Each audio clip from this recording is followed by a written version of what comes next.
Yeah. People by supporting, not calling terror organizations terrorists, they think they are being secular.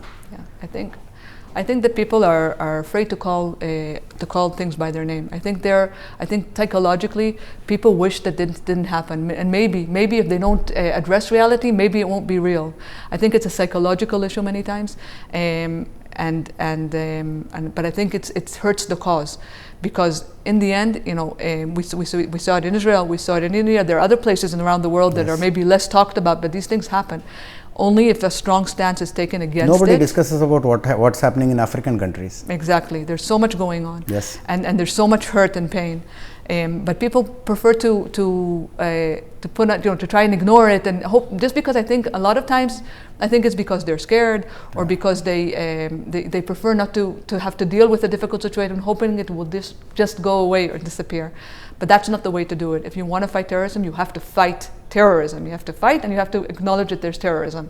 Without that, it won't disappear.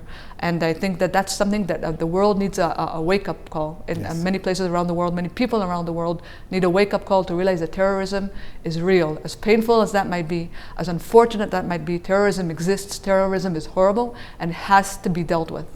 Yes. Israel has always stood with us whenever we are in bad situation. Kargil was the recent example. Yeah. Yes. Will it be the same in this situation also? I think that Israel has already shown that it stands by India. I think the relationships between India and Israel are so deep. We've been close allies for many years now, but I think the kinship grew even further in the past few years. And I think this is another example that shows the strength of the relationship. And I hope that this grows, and I hope we don't only have to share pain. I hope that we can keep sharing other platforms, such as innovation and knowledge sharing, because there's so much happening, so much going on, and there's so much positivity. And I really, really hope that both of our nations can focus on the positive sides of the relationship and not have to deal with these unfortunate incidents.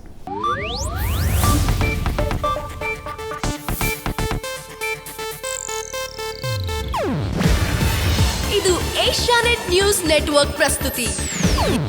ನೀವು ನೋಡ್ತಿದ್ದೀರಾ Asianet ಸುವರ್ಣ news.